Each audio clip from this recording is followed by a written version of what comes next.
There's a man in Atlanta named Marcus who wakes up at 5:30 on the first of every month. Before the sun rises, before the city traffic begins, and before his phone fills with notifications, Marcus opens his banking app. He doesn't do it out of curiosity. He does it out of necessity. Rent is due. Utilities are pending. A credit card payment is approaching.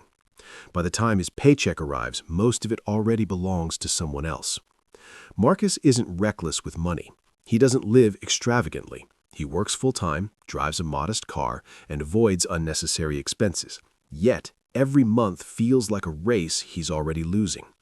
The moment his salary hits his account, it disappears, drained by obligations he can't ignore. And as he stares at his shrinking balance, he wonders the same thing millions of Americans ask themselves. Why does it feel impossible to get ahead? Marcus's story isn't unique. It reflects the reality of millions across the United States, especially within Black communities, where systemic barriers have long influenced financial outcomes. According to data from the Federal Reserve's Survey of Consumer Finances, the median wealth of Black households remains significantly lower than that of white households. Meanwhile, a report from the Federal Reserve Bank of St. Louis shows that many Americans struggle to cover a $400 emergency without borrowing or selling something. These statistics are not just numbers. They represent real lives, real stress, and real limitations. But beneath these struggles lies a system few people truly understand. Every month, corporations, banks, landlords, and subscription services are waiting. Not aggressively, not maliciously, but predictably. They're structured to be paid first. Automatic billing cycles ensure that money flows out of your account the moment it arrives. Rent, insurance, phone bills, student loans, and streaming subscriptions are all designed to claim their share without hesitation. The financial system operates on automation, and for most people, that automation benefits everyone but them. This is what financial experts quietly refer to as the order of money. Whoever gets paid first wins, and for the average American, that winner is rarely the individual. If you pay your landlord first, your landlord builds wealth. If you pay the bank first, the bank earns interest. If you pay corporations first, they increase profits. But if you pay yourself first, even a small amount, you begin building ownership. Over time, that ownership becomes security, freedom, and eventually generational wealth. This is the hidden difference between surviving and thriving. Consider this. According to Fidelity Investments, saving just $200 per month and investing it with an average annual return of 7% can grow to over $100,000 in 20 years. Extend that timeline to 30 years, and the figure surpasses $240,000. These numbers aren't reserved for the wealthy. They are the result of consistency, discipline, and time, three forces that work quietly but powerfully in the background of financial success. Yet most people never reach this point, not because they lack intelligence or ambition, but because they lack a system. The truth is, money is deeply psychological. Behavioral economists have long observed that humans prioritize immediate needs over long-term rewards.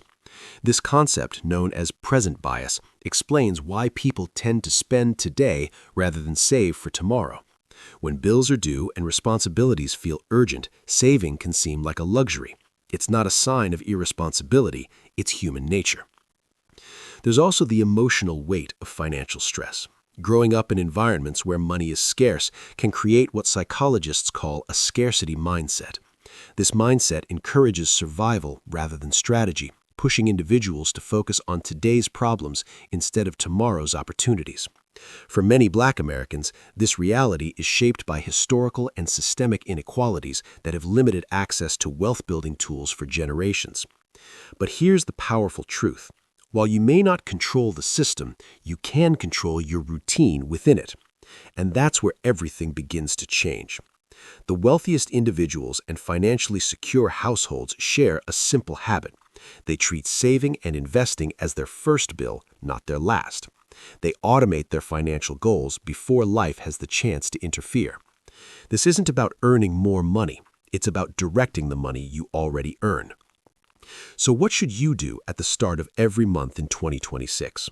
You pay yourself first. Before rent, before subscriptions, before discretionary spending, you set aside a portion of your income for your future.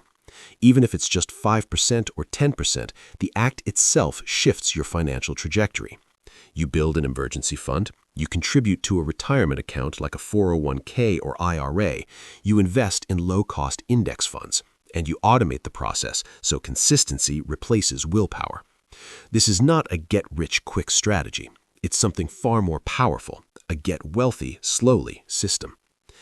Imagine if Marcus in Atlanta set aside just $150 at the start of each month. In the beginning, it might feel small, almost insignificant, but over time, that habit would transform into stability. An emergency fund would shield him from unexpected crises, investments would grow quietly in the background, and one day, instead of reacting to his bills, Marcus would control them. This is how wealth is built, not in dramatic leaps, but through disciplined routines repeated month after month. And here's the bigger insight most people never realize. Wealth isn't just about how much you earn. It's about the order in which your money is spent. The system is designed to take from you automatically, but when you automate your own financial priorities, you begin to reverse the flow. You stop being the last person paid in your own life. You become the first. So as a new month begins, remember this simple routine. Open your banking app before the world makes its demands. Transfer a portion of your income into savings or investments. Let automation protect your future. And commit to the habit that has quietly built wealth for generations. Because financial freedom doesn't start with a lottery win, a promotion, or a miracle. It starts on the first day of the month. And it starts with you.